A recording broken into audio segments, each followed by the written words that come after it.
To have Kariana West with us. She joined Notre Dame a couple months ago, 5 months ago, as communication specialist. She works for the McKenna Center, which houses this program as well as other things, and the Pulte Institute. And before that, she was working for businesses, helping them to launch their social media, and she was super successful, which is why we were very happy to hire her. So she's put together a presentation, and Dr. Morris reviewed it with her and approved it. So we're going to learn a lot today, so buckle your seatbelts. And we have somebody's recording from the front here. So yeah, so we're going to take a break. I don't know exactly at what point, but yeah, Kariana will let us know when it's a break. But feel free to get snacks and drinks as you need. And yeah, we're going to have time for questions and practice and all of that as well. So welcome, Kariana. Thank you guys so much. So good morning, everyone. I'm Kariana West, and a little bit about myself before we jump in. So I was born and raised in New York. Moved out here. My husband got me out here. But I am the child of two business owners. So both of my parents grew up in extreme poverty in the highest in the county in New York with the highest poverty rate, and they were able to get out through the use of business ownership and entrepreneurship. And so as a child of a business owner, it's been an amazing experience to watch them grow their business, but help them grow their business as well. And that's why this topic is super important to me. I want to help every one of you equip yourselves. I grew up helping with my parents' businesses. I remember when I was 6 years old, I was running the cash register for my parents and learning how to do math from that, or helping bag different products and stuff like that. And my involvement kind of stayed. And then once I got to working age in high school, I started working for them full time, and both my parents are baby boomers, so social media is not their specialty. And so I kind of took on that role for them as their social media specialist when I was in high school. And so getting to help them grow their business through social media was something that I was really proud of to do as a kid. And then I kind of progressed through college and then got to help other businesses do the same thing. I've run a couple of these workshops before, one specifically helping businesses with social media marketing through COVID, and just kind of how to pivot to a more digital realm when we couldn't be in person together. So it's been a really cool way to get all of this experience and then impart that to you. So I'm really happy to be here. So let's jump right in. Also, I don't want this to seem like a lecture. If you have any questions, feel free to raise your hand. There will be time to ask questions at the end, but I'm the kind of person where if I don't ask a question immediately, I completely forget it. And so I want you to feel free to chime in with your thoughts, with any questions, with ideas that you may have. I really want to make this as interactive as possible. So starting off with being interactive, can everybody come up to the board and write something that you know about social media? It can be anything. I'm going to have oh, sorry about that. No worries. And then you'll have to switch off. Oh, thank you. Oh, thank you. I think the purple and the red are the only working ones.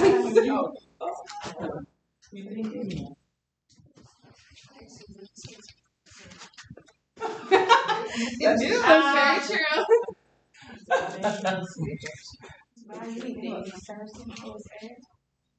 I'll erase this. Just look at it. That's it. Just look at it.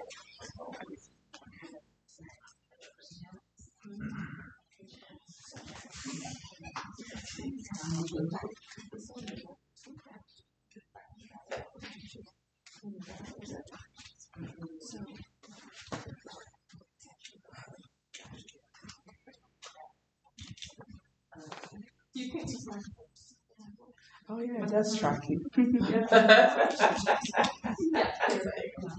Distract. Oh. Did I spell that wrong? No. Okay. You should put a heart next to that one. I'm dyslexic anyways.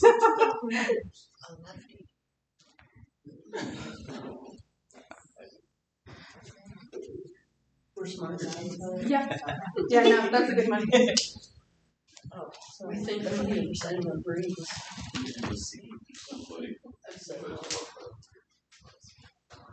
Yeah, feel free to go over if you run out of room.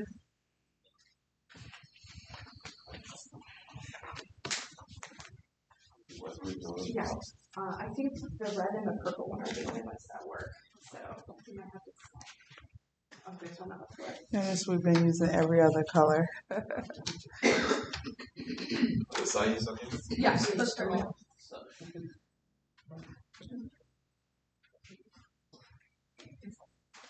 You have a nice handwriting. Mm-hmm.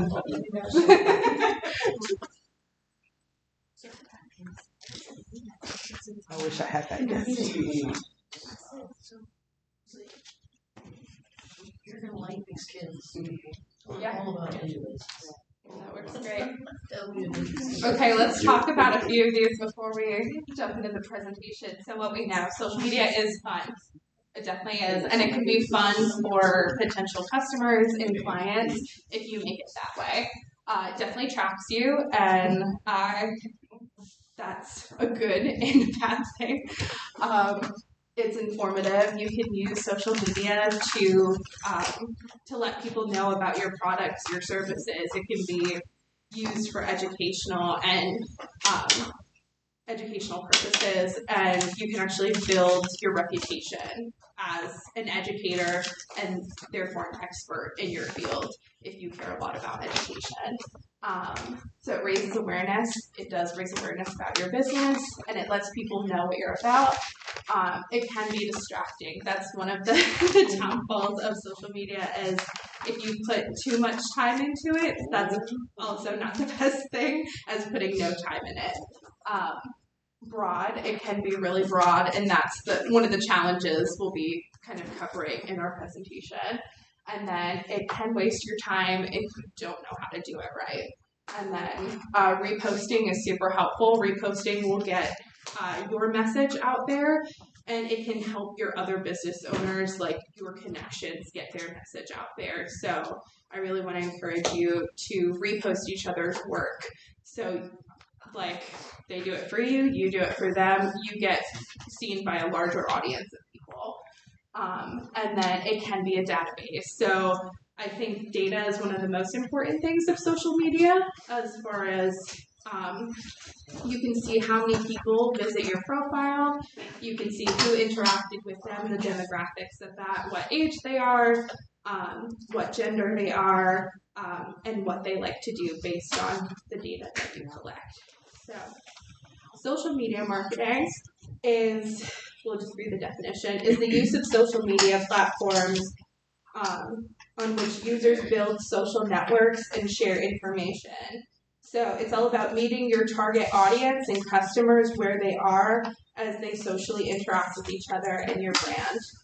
So social media marketing for you is the best way to get discovered by clients who don't know who you are but are looking for your services.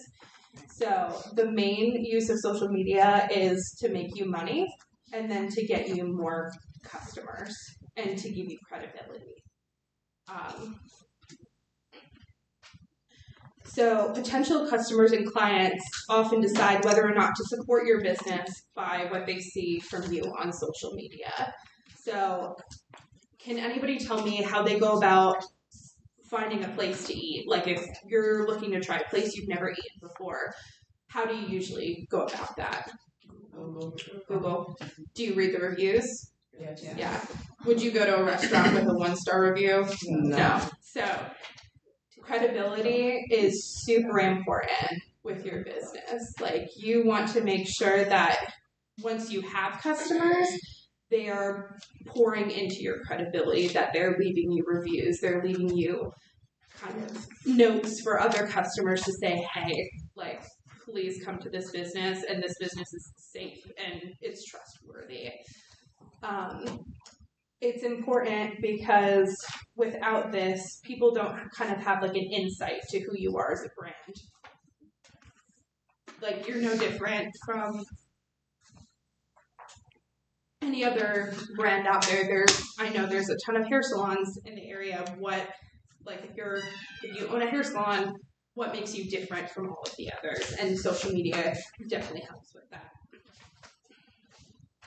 So social media can get you customers by targeting local audiences through hashtags.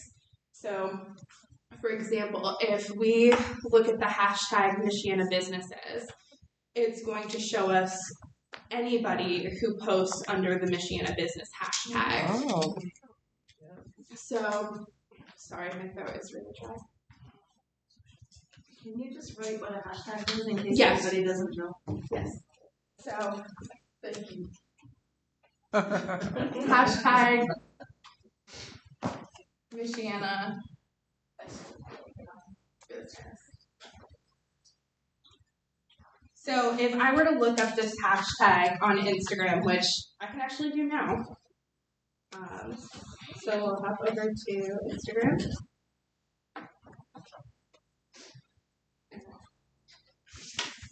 I will put this over here. Actually, I need it here so I can look it up.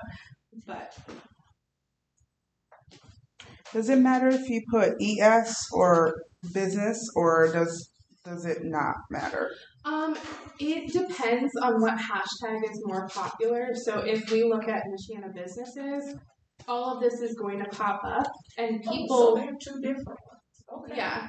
Because I'm in the Michiana small business one, Yep. but I didn't know about this one. Yeah. So Michiana Businesses, Michiana Business, and Michiana Small Business are all great hashtags that you can use for your business, and we'll kind of go into what hashtags you all will specifically want to use later. But this is a good example of, there's a ton of different hashtags out there, and this might not have as many posts around it as other ones. So like, for example, if the less posts that there are, it can go one of two directions. It can either be, this is really good and it means you're going to show up more if you post using this hashtag, or a lot of people aren't searching the hashtag, but you really have to kind of use your judgment for that. So, scooch this back over to my screen. It's kind of hard to. Can you explain how a hashtag attracts attention? Yes. Sorry, it's really hard to.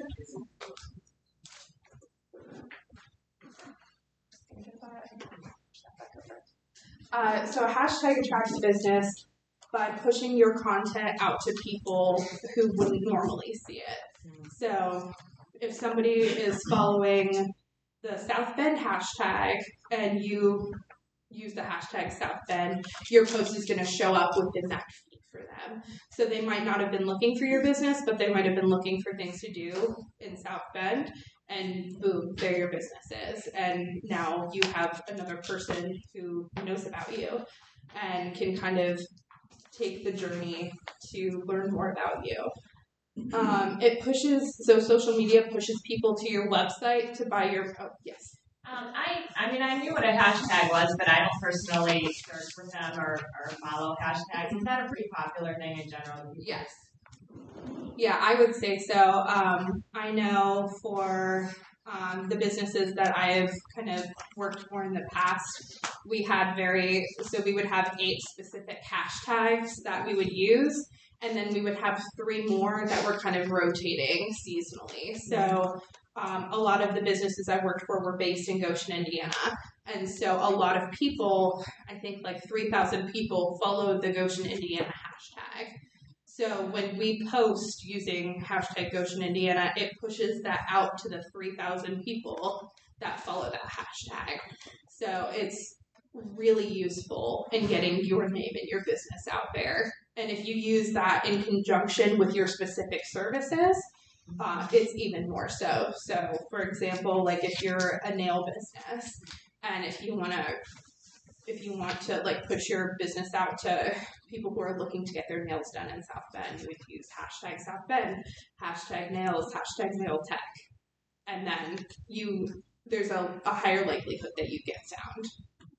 Why do you guys use 8 regular and then 3 seasonal? So the 8 regular, so the more we post under those same hashtags, the more our content is going to be there. It's going to get pushed to the top. So if we keep using the same hashtags over and over again, like the other 215 people that were in the Michiana businesses tag, they're going to get moved to the bottom.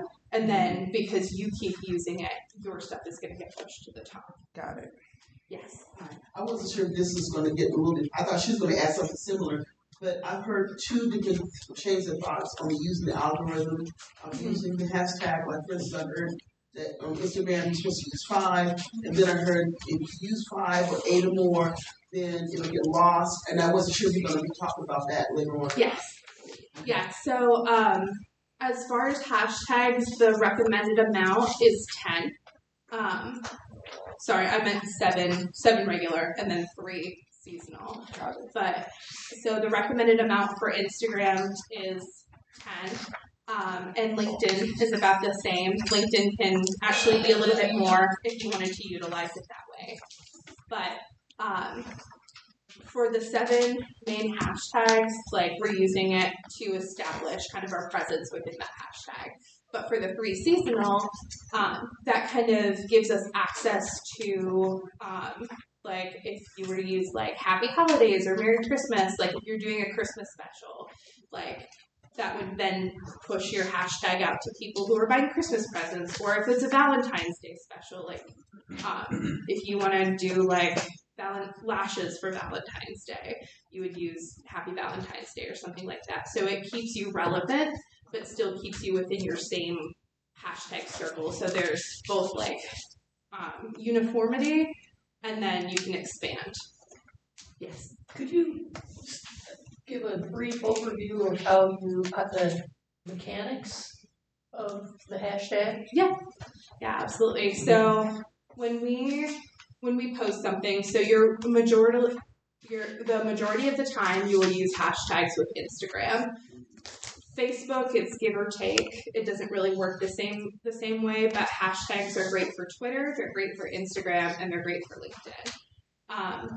And so hashtags, as soon as we put this symbol in front of it, it connects to a larger database within the social media platform. So if I were to put hashtag Michiana businesses or hashtag puppies, like if I put hashtag puppies, it's going to take me to a whole page that is filled with photos of puppies because we tagged it like that. So if I post, I think more of social media within LinkedIn. Mm-hmm.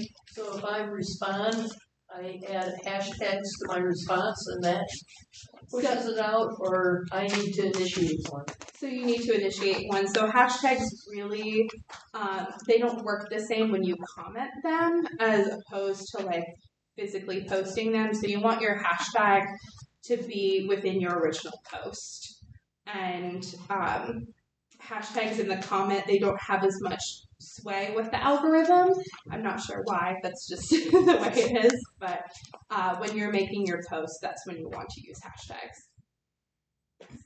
What's the difference between hashtag and then the @ symbol? So the hashtag and the @ symbol, so we'll put Do they do the same thing, or? So they do not do the same thing. So the @ symbol tags a business, or a person. So you're only going to use this if you want to mention somebody or if you want somebody to notice your product. So, for example, if I was collaborating with a department at Notre Dame, or so I would tag them as Notre Dame, and then whoever is running the social media of Notre Dame, they're going to get that notification, and then they can either look at my post or look at it and interact with it. So if you have a customer that they're okay with being shown in your photo and you want to kind of show them off you would tag them. And so, for example, if I'm going to use hair salon because that's a really easy one to do. If you're a hair salon and you just did this amazing cut in color, you did this amazing service, and you really want to show it off, and you're using a model for that, you can say, hey, are you okay with me posting you and tagging you? And once they're tagged in that photo, they can then share it with other people so they know that they're in this photo, and then they can push it out to their networks. So, but you always want to get permission before you tag somebody. Did I answer that question? Yes. Okay, cool. And then we talked about credibility, and then it builds trust and loyalty between your business and potential and current customers. So through your social media, you're telling people who you are, what you're about, what you value, and by telling other people, they're going to feel like they know you. They're going to feel like they know you, and because they have that personal relationship with you, that's where they're going to choose you instead of another person. Because when we know somebody, we want to support them, we want to see them do well, we want to see them succeed. So that's why this trust and loyalty is so important, because it will keep people coming back to you. Yes? Do you recommend using some personal stuff on your page? Yeah, so it really depends. If it has to kind of do with your process on like how you opened up your businesses or why you're running a business. So for example, like with my parents, we posted that we were like our main priority was family, and talk about like how my parents kind of started this business in order to make a better life for their kids. And so if you talk about things like that, and if you talk about like personal stuff in the context of why it's important to your business, then that's fine. I wouldn't share like your political views or any like more personal information like I'm trying to like, but anything that you wouldn't share with kind of like an acquaintance, I wouldn't share that on social media. If that makes sense. Okay, so we're going to go to the benefits. So the main benefits is a wide reach. So this wide reach helps other people to find you, but it can also be a hindrance. Because there are so many people out there on social media, you want to make sure your wide reach covers the immediate area, not all of the United States. You want to be very localized in the reach that you have. So you want to be marketing to people in the Michiana area. You don't want to be marketing your services to somebody in New York at this stage. You can do that later on, once you've kind of built that up for yourself, but you need to have a local clientele first, because they're the ones that are going to be loyal to your social media and loyal to your business, and then tell other people. So customer engagement, so it allows businesses to interact directly with customers through the comments. So the best advice that I have, if somebody comments on your post, you comment back, even if it's like, hey, I love this so much, you say thank you, or you say, or you kind of keep the conversation going. You say, oh, what was the best thing that you liked about this? Like, what was your favorite part of this experience or this service? We would love to know more. And the more people interact with your post, the more people comment, and the more you comment back, you're going to be pushed further and higher up the algorithm ladder. So that's the biggest thing when it comes to engagement. Yes. What about negative comments? Like, oh, you're stupid, or you don't know what you're talking about. So negative comments, you let that roll off your back. You ignore it. I wouldn't delete them. If you have a software that you can hide those comments with, I would totally do that. But deleting negative comments opens yourself up to even more negative comments, because then the person's like, oh, why did you delete my comment? Like, you're like, this is going against my First Amendment right. Like, blah, blah, blah. So by leaving them, not interacting or engaging with them, that's going to be more helpful than just full out deleting their comment. But there are some softwares that you do have to pay for that they will hide your comment to everybody else, but it'll still look like the person has the comment on their own page. So What kind of software is that? so that's either Hootsuite or Sprout Social. That's more if you're doing social media for a living. So like if you're working for like an agency. So I wouldn't recommend it at that level. But if you grow your business to a point where like you have people doing your social media for you, I would say it's beneficial. Social media is cost effective, so it's more affordable than traditional marketing. Yes. You know what? I'm glad you mentioned that. My daughter has a business, Yes. of course, was I'm attached to, and somebody had a conflicting business posting trying to pull business from her. Oh no. So what I did was I hid the comment, Mm-hmm. and then I checked with her, and I said, "Look, I hid it on my side. Is it still showing on your side?" Mm-hmm. But because it was her original post, Yeah. it was still showing on her side. Mm-hmm. So she had to actually go back and hide on her side also. And I always thought that if I had hid it on my side, then it would be hidden from everybody. Sadly, no. Unless you have a software that does that, that's just kind of like hiding it from you, so you don't have to see it, but everybody else does see it. So that was a really good question. Thank you for that. So it's super cost effective. You can almost always do your social media for free. And if you wanted to get into paid advertising, it allows you to target specific audiences within their budget. But we're just focusing on the free stuff right now. And it offers insights and analytics. So when we were talking about your database before, so your analytics within Facebook Business Manager, that is so important for you to kind of know and familiarize, because it tells you exactly who's going to your page and who's interacting with it.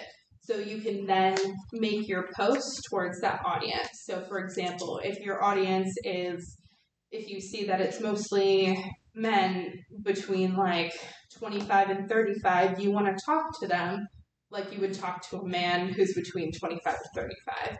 Or if it's women in their 40s and up, you want to make your post sound like you're addressing that specific audience.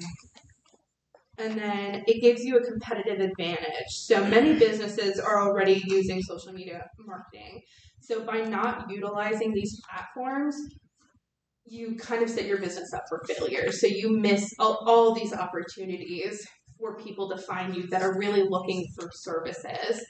And if you don't have social media, they don't know that you offer them services. They don't know that you exist. And so by having an online presence, you put yourself out there in the running for people, for all of the options people have to choose between. So the misconceptions. So we kind of went over the benefits. Now we're going to go over the misconceptions. The first misconception, yes? I have one real quick question. You said that you wanted to focus on the free ones, but I had seen that they were limiting the reach of like free posts on your business page. Like, is there a social media channel that tends to have more reach for the people who are posting for free and not paying? I would say Instagram, definitely. I know Facebook has become a little bit more strict, but Instagram is kind of like the new Facebook, TikTok as well. If you do want to make videos and go on TikTok, but Instagram, I think, is the best platform right now, especially with the use of Reels, which we will get into later. So if that answers, cool.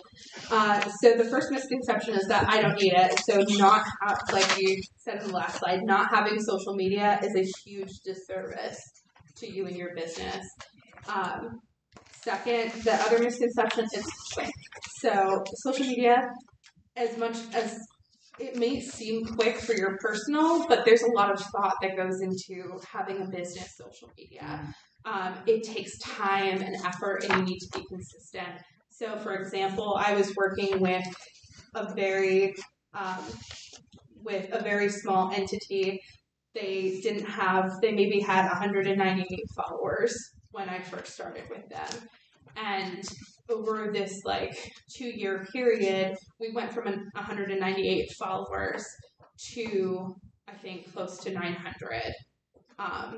Because we were posting for them 2 to 3 times a week and getting ourselves out there. But it does take time to build up that audience. So you're going to have to set aside time for this. It's not just an immediate thing. The best thing that I can tell you is schedule posts in advance. Take advantage of Facebook Business Manager and maybe go into a note. So start with a notebook and write out ideas for posts that you have. And then once you have those ideas, write captions for each of them. And then when you go into Business Manager, you then take all of those captions you have, put them on different days, and then put photos with them. But this way you then have a whole month's worth of content planned out after you've taken this period of a couple hours to just work on it. But then you just get to reap the benefits of having a full month of posting. Yes. How often should we post? You should be posting 3 to 4 times a week. I know it may seem like a lot, and you don't have to get there immediately. So you can just start with one post if that's all you have time for. But the fact that you are just posting even once a week, that's great for now. But have the goal in mind of getting it up to 3 to 4 posts a week. Whatever you are doing now to put effort and time into your business, that's amazing, and know that you can do more. So the other misconception is easy. So planning out yes. I know you said that it takes time, but let's say you are posting 3 or 4 times a week.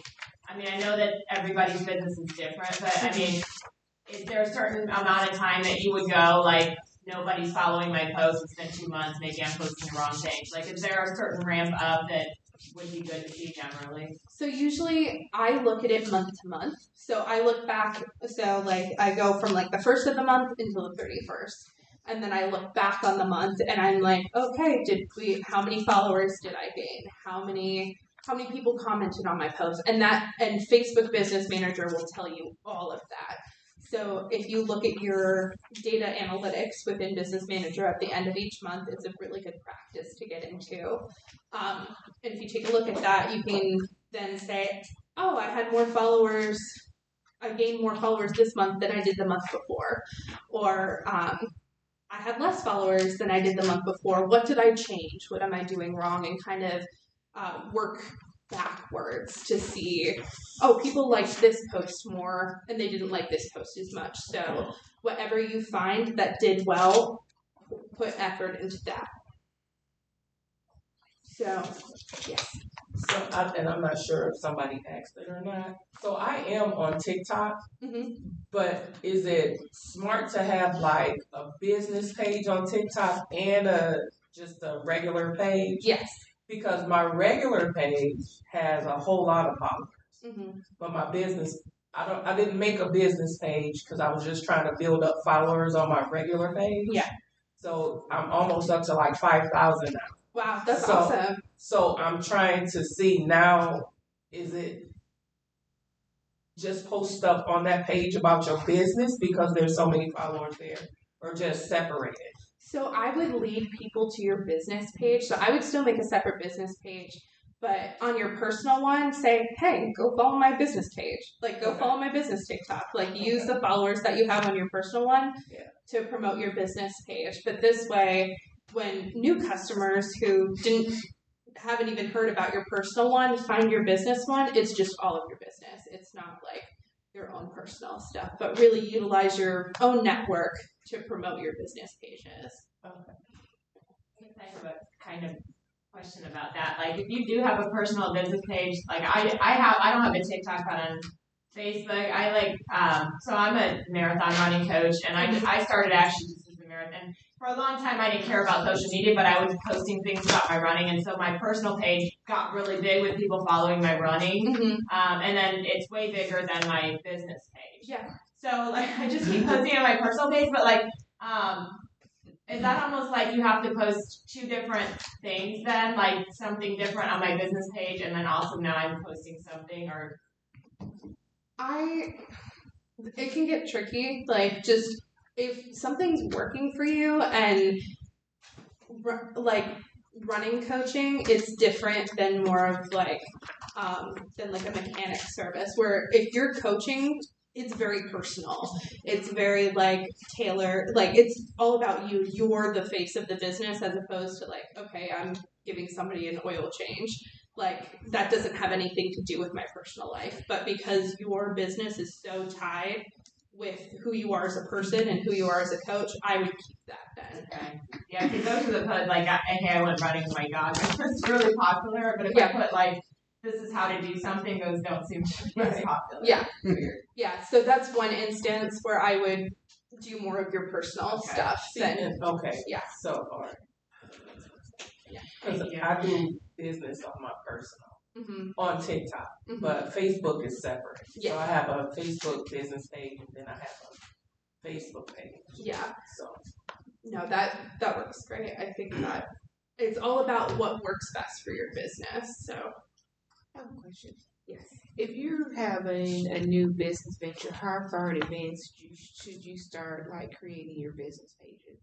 So your business pages, as soon as you get the idea for business, you want a business page, because you want people to know what hours you have. You want people to know your location if you are in a physical space, or you want people to be able to find your website. Because the thing with some website services, if you're just starting out, you might not have enough like credibility with Google, but having your business linked on a Facebook page automatically boosts that credibility. So having your businesses linked on different platforms will help people find your website or your business. So even if you don't have any posts, just having your information out there and having a profile picture and a cover photo makes a world of difference. Yes, just to add something, just even if good new business, just to put the name of your business safe for you, just do it as soon as possible, because somebody can take advantage of that. Yeah, that's another thing. Like, people can, like, if you might have the best name for a business in the world, but if somebody else has that username on Instagram, like, you're out of luck. You have to find a different way to make yourself stand out and be unique then. So the earlier you can get it done, the better. So the other misconception is that it's free. Social media may not cost you money, but it costs you your time and energy. And that's something that you need to be willing to invest. Like, it might mean, hey, I don't get to watch Netflix tonight, or like I don't get the break that I've been like looking forward to all week, because I need to pour into myself and I need to invest this time in myself. So it might be free, but it takes a lot of time and energy. So you just have to like be willing to put that time and energy in, even if it means you're a little less comfortable.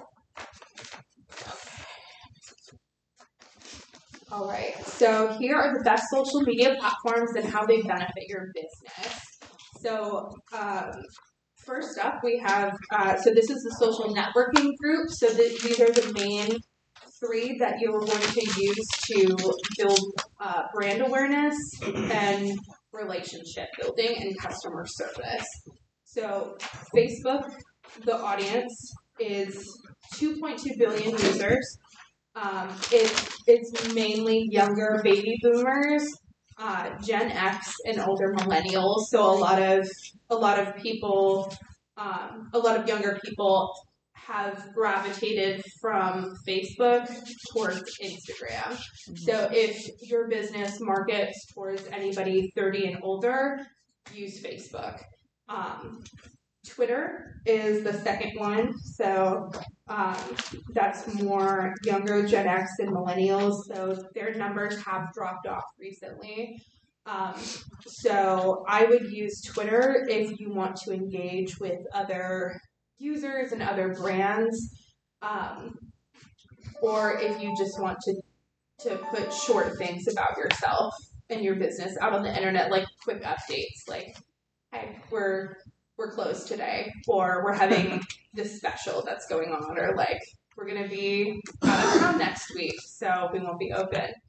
LinkedIn, I didn't used to recommend this to clients, but right now there's a lot of young people on LinkedIn. They've kind of made that shift from Facebook to LinkedIn. So a lot of Gen Z, millennials, and then Gen X, and also baby boomers. So it does span a wide range of generations, but that's going to help you build your connections. And LinkedIn is all about, look at how professional I am. Look, I deserve to be taken seriously. And so if you have a LinkedIn, it says to your customers, oh, this is a really professional business. And it can also help you find employees. LinkedIn is the best if you need to find employees. If you have job postings or anything, you can put them directly up on LinkedIn. I know even as a free LinkedIn account, I think you get so many job postings like per month. So it might be like 5 per month on the free account. So if you're looking for employees, it's a great way to get the job out there and to get the candidates that you want. So yes. I'm sorry. I'm thinking about what you're saying. I think my challenge with LinkedIn is I hear what you're saying. I know because I used to work as an executive headhunter. Yeah. I know the possibilities of it, but my question with using LinkedIn specifically right now, if I'm only looking for people in the South Bend area, I'm kind of lost when it comes to connecting the two because you're right. I can go to LinkedIn and find something, but I'm trying to send it in. Okay. Put the location in. Okay. Yeah, if you put the location in, also have your business connect with other businesses on LinkedIn in the area. The more connections that you have within other people in the Michiana area, the more, again, the algorithm likes that a little bit more. So it's going to push your job out. So the next category is media sharing. Oh, yes. Just real quick, it used to be a thing to do a Facebook group, like start a Facebook group in your, area of expertise, and that could be a really good way to get followers. Mm-hmm. Is that still as good now? Because it seems like the posts aren't reaching as many, and I see a lot of people using that at everyone quite a bit now just to even try and reach people, so I don't know if that's still a thing or not. So Facebook has kind of limited the use of Facebook groups for businesses, so I have not personally put my effort into stuff like that, so I don't know the most about it, but I just know that it can be a little spammy to customers, and so you might actually lose followers nowadays because people have 5 million notifications kind of coming at them, and this is just one more. So as far as media sharing, Instagram has kind of been like the choice for millennials and Gen Z right now if you want to target a younger crowd. And it's for natural looking media, behind the scenes, and user generated content. So this Instagram, you can make it work for you, because if you post video, it sends it to the Reels platform. So Reels are any type of video that goes up on Instagram. And through the use of music and sounds, it can get you discovered by thousands of people. So for example, I was working for a theater in Goshen, and we maybe had like 300 followers, like not really a big audience, but through the use of Reels, I was able to take a video of us changing the theater marquee, and I put very popular music to it, and I got 5,000 views on that reel. And through the views, people started following us. And it was people in the community too, because I used both the Reels feature and hashtags, but it wasn't just people in the community, it was people from all over. Yes. How do we determine popular sounds? Like, what do you suggest? So I I go on the Instagram app, so I'm gonna pull it up, and if you have Instagram, you can also do this. But I go to the Reels section and I look at other people's Reels. I just see what it gives me, and then so for example, like this is a church that's kind of using this. But if I go to the audio, which the audio is going to be at the bottom of the video and it's going to kind of like move past you. So if I go to the audio and if I see that it says trending at the top, that's how I know how to use it. Okay. So you're going to look for any sound on a video. So we'll go to this next one. And so we're going to pick the sound. And that also says trending. So also, yes. Another tip for finding trending audio is that try to find influencers who have like more than 250,000 plus people, and oftentimes they'll post cues to trending audios before they go trending. Yep. And the reason they go trending is because they say it and they have so many followers. And so that's another way that I find trending audios before they start trending as well. And if you can catch them before they start trending, that's how you get those multiple views as well. Thank you. That was I'm so sorry. awesome. Yes. I know it was an accent over here, but I missed what you said at the top of that. Who or what did you say go to? Influencers that usually have like 250,000 or more followers. And also the red. you just gotta do a little. Go to add music. It has the It's red not top specific. thing. Yes, that's also. If you want to share that, that's sure. Okay. So the red hot feature on like Instagram sounds like. Go to add it. Yeah. Go to where? So when you're making I just realized that 2 days ago. When you go to add music to your reels, you go to add music and then you go to search music, you'll see like a red fire flame. So that will tell you which one of those sounds are hot. Is that on Instagram? Yeah. Even on Facebook. It's like a red little hot like flame. Yeah, we'll also get more into reels. Go when you're making a post. When you're making a post, you can add a voice. Yeah. I'll go through and we'll do one together.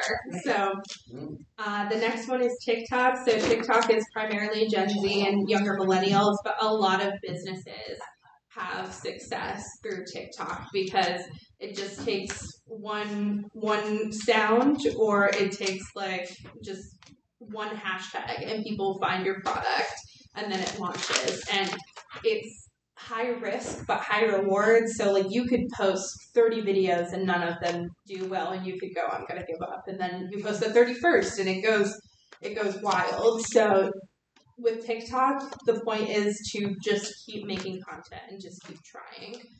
So should you just like people send all those different requests to be your friends, should you just friend them all?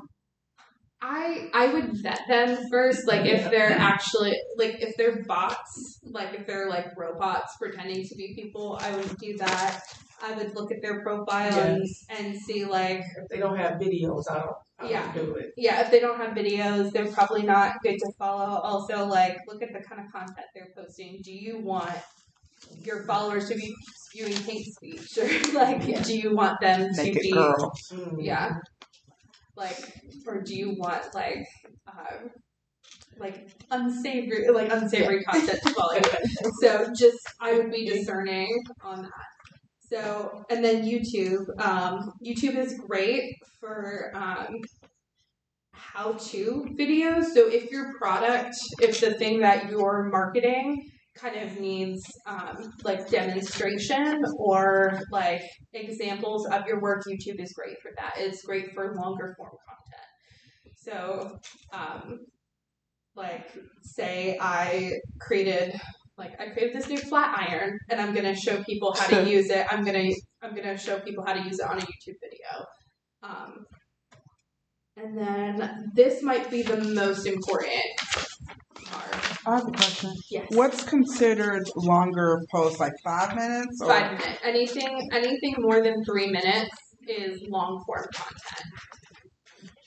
Anything that you wouldn't be able to put on TikTok is long form content. Okay. Thank you. No worries. So this is probably the best thing for you as far as a business is the customer review networks. So Yelp, Google reviews, and TripAdvisor, this is how, again, we're building that trust with our audience and with our community. And like, again, if you're going to a restaurant, you're going to look at the reviews. You're going to make sure it's okay to go see.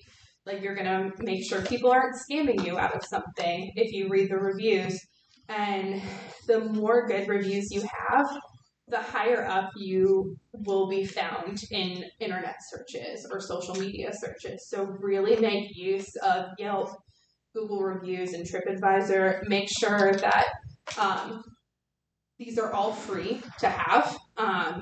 Your Google reviews, make sure you're posting your own photos to Google reviews so people can see what you have to offer and they're not just seeing other photos that people have taken, because people can take like a photo with their flip phone and end up posting it to Google reviews and then that doesn't look the best. So you want to control how other people see your business through posting your own photos.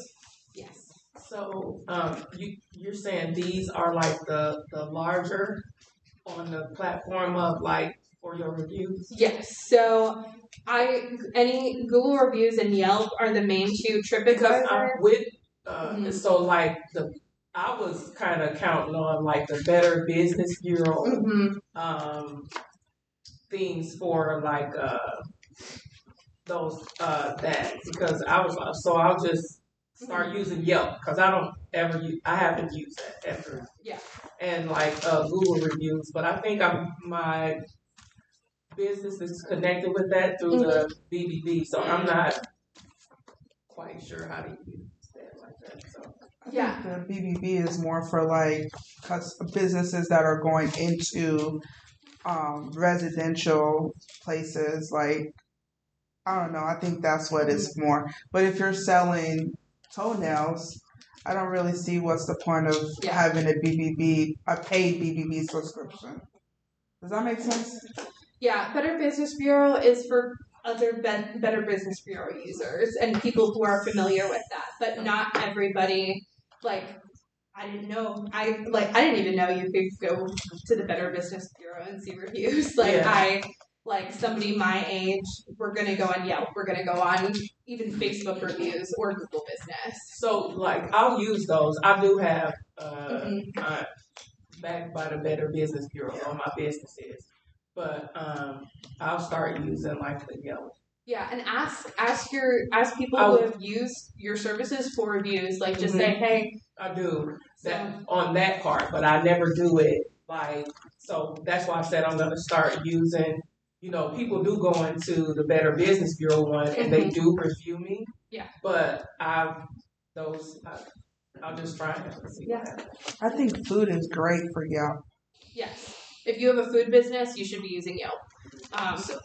So for these review networks, do you just go on there and create an account?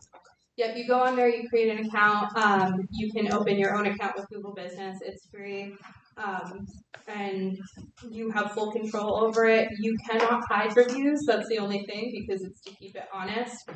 But any bad review that you get, you should be commenting, trying to make it up to the person, unless they were being absolutely like unreasonable. But if somebody says like, hey, I had a bad experience, it looks good as a business owner if you say, hey, I'm so sorry that this happened. Let us make it up to you with a discount or something like that, and please contact us. We want to make this right. So just really putting time and effort into that if you see a bad review. You had a question before. Yes. Oh, perfect. Awesome. The Yelp people will call you ridiculously. Yeah, that's the one thing. Yes. I didn't want to cut you off, though. no worries. Go for it. Did you say Google reviews or Google's free? Well, I'm just going to issue a caution. Yeah. Because I did open up a Google account last year for my business because I was under the impression that it was free. And they asked me something about I get a $500 credit or whatever, but I wasn't ready to use it just yet. Yeah. So I wasn't going back to it. I was just setting it up like you suggested. But then I started getting a $50 charge from Google. Oh no. Yes, and I had to go back and look, and evidently somewhere along the line, You checked the well, I didn't finish it out. Oh. Okay, I knew I hadn't finished it out. Okay, so that's why I wasn't expecting to be charged. So I'm just a caution when you're doing Google, make sure that you're not, because we believe it's free, but they have a way of charging. Yeah. Yeah, the thing with Google, if they ask you to sign up for a website, then they'll charge you. If they ask you if you want your own business email, then they'll charge you. Just kind of stick with that standard free program that they give you. All right, so this is, how many of you are familiar with the sales funnel? Sales funnel, okay, awesome. So your sales funnel is a visual representation of what it's like for your customer's journey from start to finish. So this is an example of how we turn strangers into customers with social media. So they start out in the stranger stage where you're wanting to attract visitors. You need to get people to your social media profiles. So use your network, use the people you know to get your social media profile out there. Ask your friends to share it. Ask your friends to like it. Ask your friends to talk about your business on their own pages and their own influence. Like really make your friends and family work for you on social media. And then use hashtags relevant to the Michiana area. So I'm going to write some hashtags that are relevant to the Michiana area. I've done some hashtag research on this, so.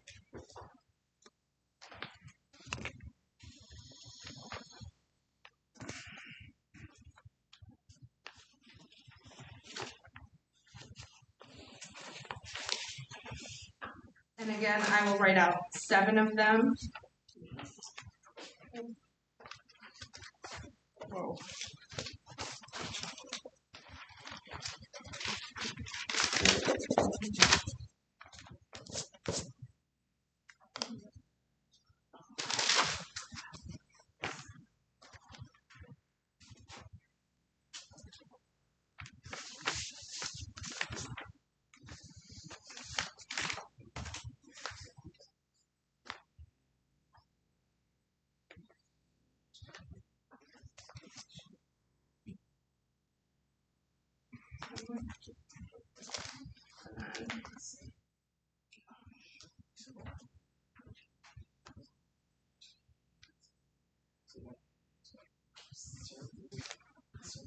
Okay, so our 7 hashtags that are do the best in this area are Michiana businesses, Michiana small businesses, Michiana, South Bend, shop small, support small business, and South Bend businesses.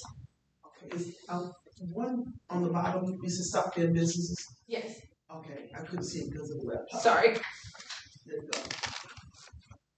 And then if you guys want to take pictures, go for it. There it goes. That's a better idea.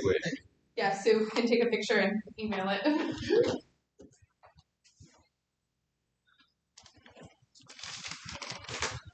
Oh. Yeah, if you want to come up to the board, come up to the board. We'll probably take a break. We'll have one more slide and then we'll take a break.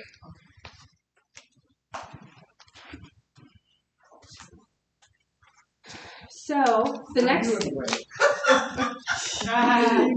Yeah, because she had hers up there. 1 second. Yeah. Thank you. No worries. Yeah, and I'll leave that up there so you all can take pictures during the break. So the next one is like that, but in reverse. So these are the basics of social media strategy. So this is the plan or roadmap that will guide your business to achieve your goals. So the first step is knowing your goals. The second is identifying your target audiences. And the third is selecting the right social media platforms.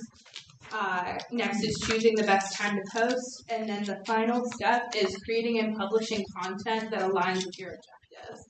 Yes.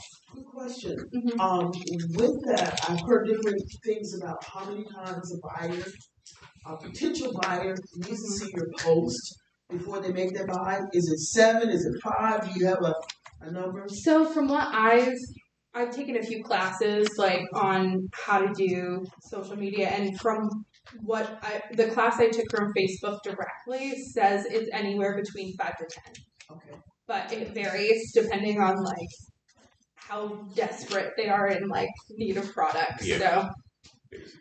So we will take a break here, and then we'll actually be, so after the break we'll kind of dive in and do some exercises together. So break time announcements. One, if nobody checked you in, or if I didn't sign you in the back, you sign in the thing. And then also, we have our coffee provided by Coffee and Me. So if you're enjoying it, touch base and find out how you can get it. Thank you. Hi.